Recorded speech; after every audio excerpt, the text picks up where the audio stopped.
जय श्री राधे, जय श्री कृष्णा। आप सभी का श्री ज्योतिष केंद्र में हार्दिक स्वागत है। आइए आज की प्रश्नोत्तरी में प्रवेश करेंगे। आज की प्रश्नोत्तरी में बहुत ही सुंदर प्रश्न आए हुए हैं, तो चलिए प्रारंभ करेंगे। उससे पूर्व आप सभी से निवेदन है, यदि हमारे यूट्यूब पे कोई नए हैं तो सब्सक्राइब जरूर कर लें और अच्छा लगे तो इस वीडियो को आगे भी शेयर करें, जिससे यह जानकारी आप सभी को प्राप्त हो सके। और नित्य प्रति आप प्रश्नोत्तरी में जुड़िए, नित्य प्रति आपको नए नए प्रश्नों का नए नए उत्तर मिलते रहेंगे। तो चलिए प्रारंभ करते हैं। आज के प्रश्न कौन कौन से हैं।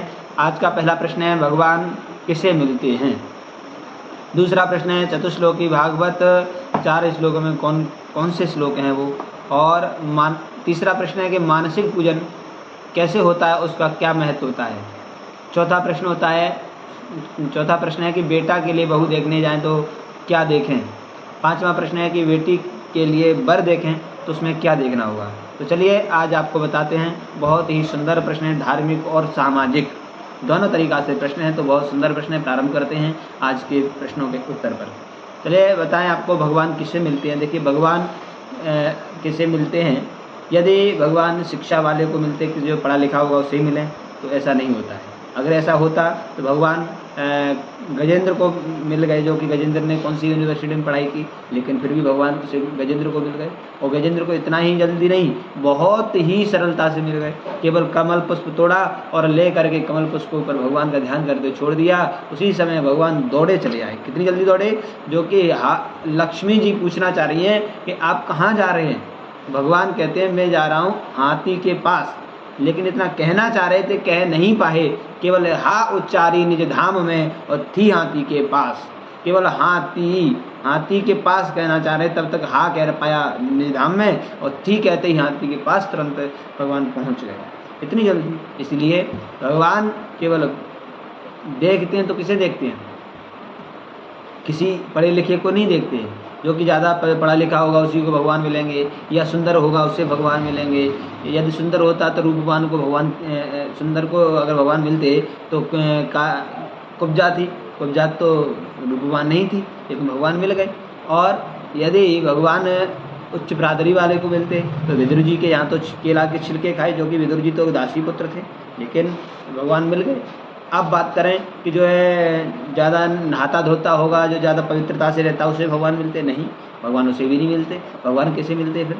भगवान अगर नहाते धोते जो पवित्रता से रहने वाले को मिलते तो कोल भील कौन से नहाते थे, कोल भीलों को भगवान मिल गए, जो कि गले से लगाया भगवान ने कोल भीलों को। इस प्रकार से यदि देखा जाए भगवान किसे मिलते हैं, तो भगवान मिलते हैं जो अपने भाव से, निर्मल भाव से भगवान को पुकारता है, उसे भगवान मिलते हैं।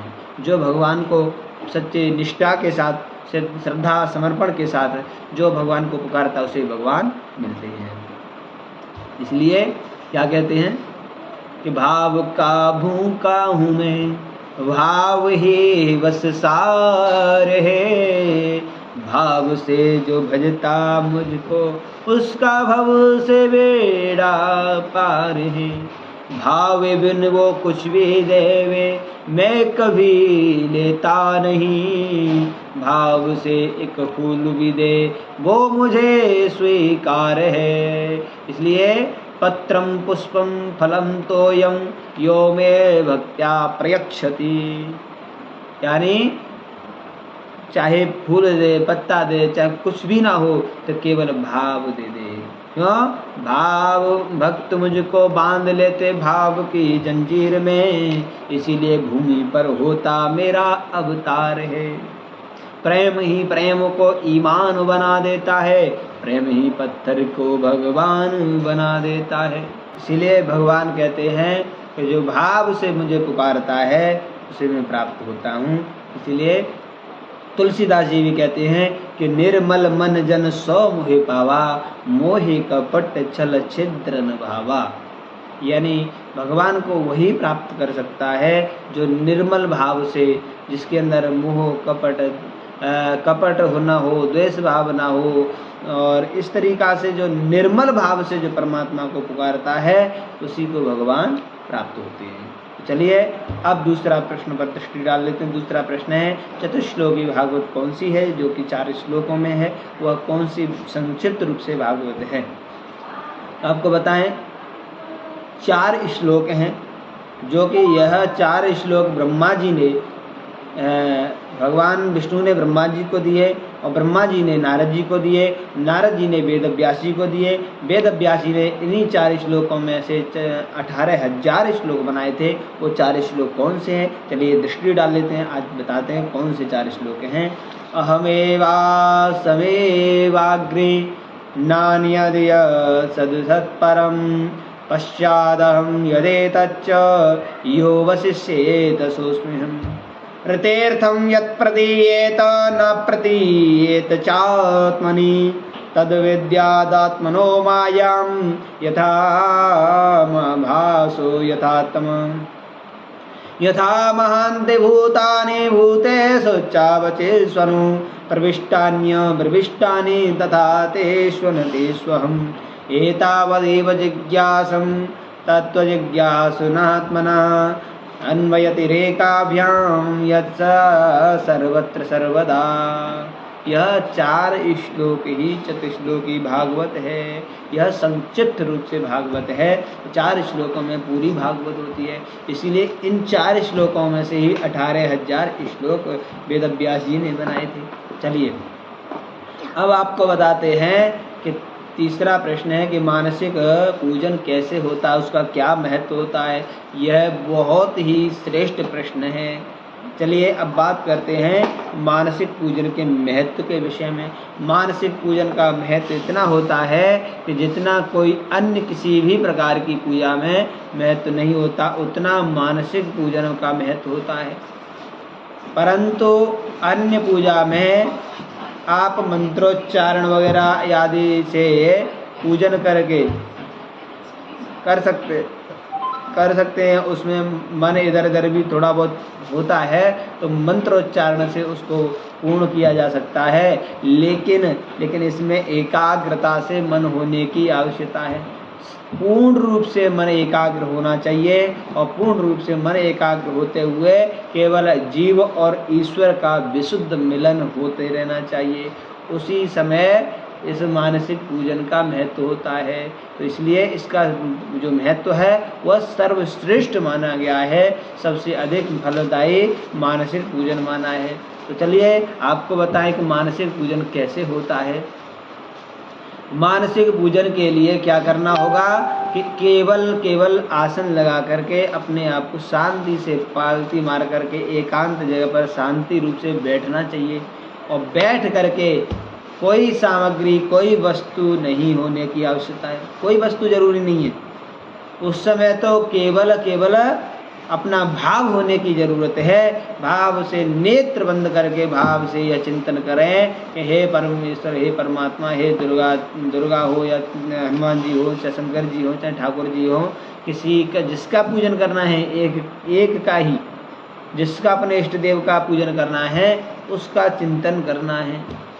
हाँ देखिए, किसी का भी पूजन करना हो उसी का ध्यान करना है, उसी का चिंतन करना है। ऐसा ध्यान करना है कि प्रत्यक्ष रूप से हमारे सामने विराजमान है। ऐसा ध्यान करना है कि प्रत्यक्ष रूप से हमारे सामने विराजमान है और हम उनको स्नान करा रहे हैं।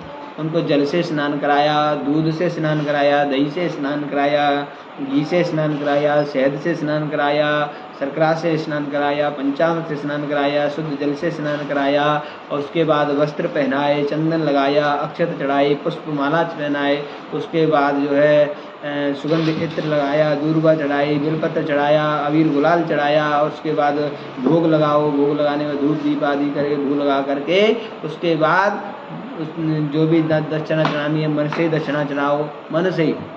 उसके बाद प्रभु का ऐसा चिंतन करें, हे प्रभु आप अपना पूजन स्वीकार करें, मानसिक पूजन अपना स्वीकार करें, हमसे जैसा बना वैसा पूजन आप स्वीकार कीजिए और बाकी हम जानते नहीं हैं, मानते हैं नहीं हैं, आप अपना पूजन स्वीकार करें।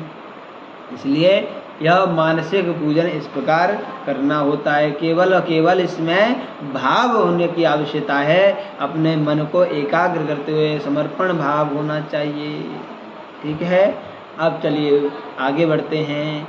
चौथा प्रश्न है कि बेटा के लिए बहू देखने जाएं तो कैसे देखें। तो आपको बताएं, आजकल जो देखने लगे हैं ना, बहू देखे तो जाते हैं, लेकिन बहू देखने जाते क्या देखते हैं?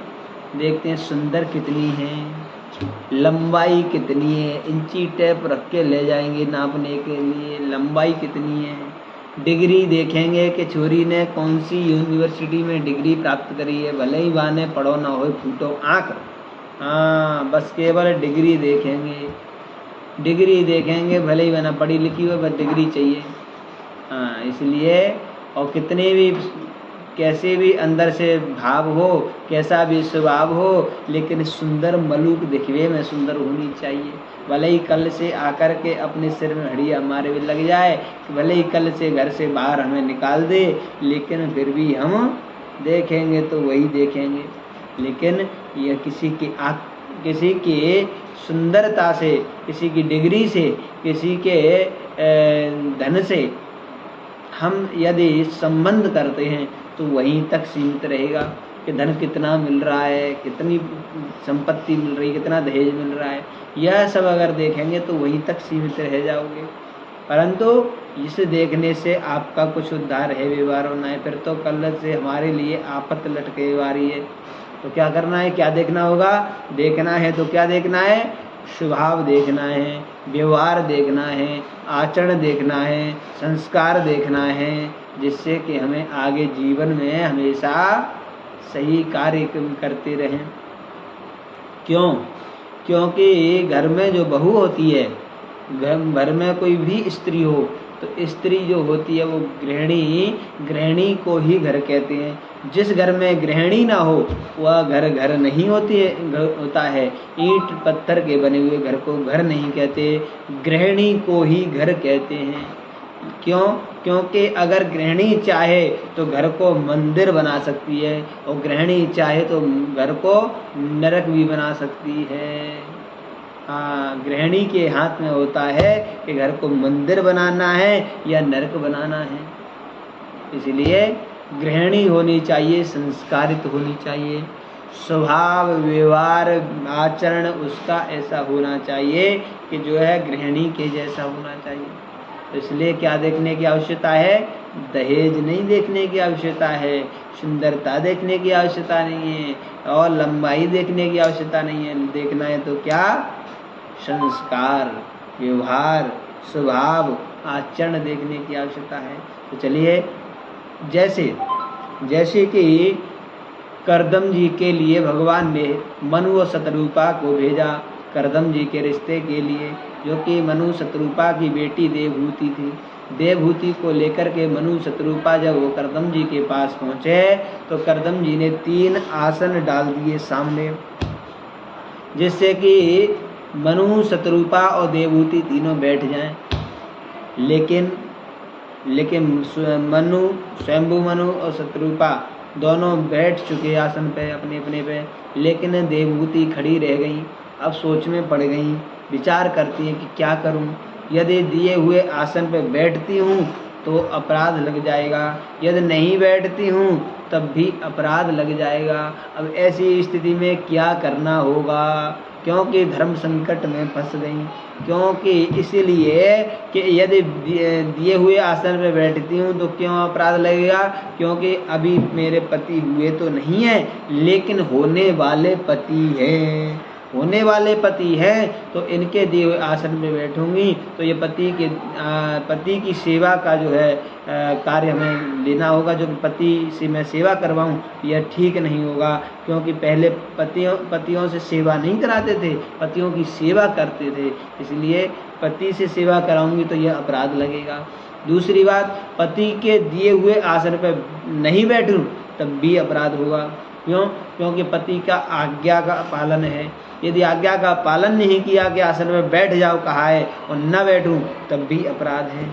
इसलिए बैठूं तो अपराध, ना बैठूं तब भी अपराध हो। ऐसे में क्या करना होगा, धर्म संकट में फंस गई। धर्म सनेय उभय मति घेरी, भई गति सांप छछूंदर घेरी। इसलिए ऐसे धर्म संकट में फंस गई कि क्या करूं ऐसे में। तब देवहूति जी ने निर्णय लिया कि अपना हाथ उस आसन पे रख लिया, हाथ आसन पे रख दिया और आसन से नीचे बैठ गई। आसन का अपमान भी नहीं हुआ और सेवा भी नहीं ली, पति से सेवा नहीं। इसलिए हमेशा स्वभाव व्यवहार, विचार, आचरण, संस्कार देखने की आवश्यकता होती है। अब बात करते हैं आज के 5वें प्रश्न पर। आज का 5वां प्रश्न भी बहुत सुंदर है। तो देखिए, किसी बेटी के लिए अगर वर देखने जाते हैं तो उस समय भी हमें यही देखना होता है कि मैं उस बेटे को, जिस लड़के को देख रहे हैं, उसका भी व्यवहार, स्वभाव, आचरण, उसका कार्य क्षेत्र कैसा है, उसका संस्कार कैसा है, ये देखने की आवश्यकता होती है। उस समय उसके अंदर कोई दुराचरण तो नहीं भरा हुआ है, उसके अंदर कोई ऐसी संगत तो नहीं है जिसका गलत प्रभाव पड़े है। इसलिए हमें अपने ये नहीं देखना है कि इसके पास संपत्ति कितनी है, उसके पास प्रॉपर्टी कितनी है, उसके पास जो है ज़्यादा जो उच्च पद है कि नहीं है, क्या है। तो यह सब देखने के लिए हमें क्या करना है? ये सब देखने के लिए हमें नहीं होना चाहिए। इसके लिए हमें देखो, अगर कोई लड़का भी अगर कर्मठ होगा, परिश्रमी होगा और उसके अंदर हौसला होगा, उस अच्छा संस्कारितवान होगा, तो हम जीवन में बहुत सफलता प्राप्त कर सकता है। और जिसके अंदर यह हौसला ही ना हो करने का किसी भी कार्य को करने के लिए आलस्य हो, तो ऐसा व्यक्ति जीवन में कुछ नहीं कर सकता है। और जिसके अंदर गलत आचरण पड़ गए हों, जैसे कि मदिरापान हो, चाहे मांस भक्षण हो, इस प्रकार से अगर कोई गलत एमाल पड़ गए हैं, तो ऐसा व्यक्ति जीवन में कभी सफलता नहीं प्राप्त कर सकता है। ऐसा व्यक्ति हमेशा दुखी ही रहता है। इसलिए हमेशा सकारात्मक सोच वाले और परिश्रमी व्यक्ति, जो कि उसकी सकारात्मक सोच हो, परिश्रमी उसका जो है कार्यक्षेत्र हो, इस प्रकार से अपने बेटी के लिए परिवार देखने की आवश्यकता होती है। देखिए, धन संपत्ति तो आज है कल नहीं रहेगी, आज नहीं है तो कल हो भी जाएगी, इसमें कोई बड़ी बात नहीं है। लेकिन उसका कार्यक्षेत्र, स्वभाव, व्यवहार, संस्कार यदि अच्छा है तो जीवन में बहुत अच्छी सफलताएं प्राप्त करेंगे और बहुत अच्छे लेवल से पहुंच जाएंगे। इसलिए हमेशा देखना है तो कैसे देखना चाहिए, वर भी देखना है तो अपनी लेवल का देखना चाहिए। ऐसा भी नहीं देखना चाहिए कि बहुत बड़े धनाढ्य को देख लें और हमारे पास कुछ नहीं है, हमारे पास उनके लिए कोई व्यवस्था नहीं है, तो हम क्या करेंगे? हम बड़े धनाढ्य को बेटी तो दे देंगे, लेकिन इस तरीक़ा से हो जाएगी जैसे कि ऊँट के गले में बकरिया को देने के बराबर हो जाएगा। इसलिए लेवल का देखना चाहिए, लेकिन उसका स्वभाव, व्यवहार और आचरण विशेष मुख्यतः अनिवार्य होता है। इस प्रकार देखने की आवश्यकता होती है। तो चलिए, आज के 5 प्रश्न आए, बहुत ही सुंदर प्रश्न आए। सभी को आज के 5 प्रश्नकर्ताओं को सबको बहुत बहुत धन्यवाद करते हैं। आज के लिए इतना ही। कल पुनः फिर मिलते हैं। जय जय श्री राधे, जय श्री कृष्ण।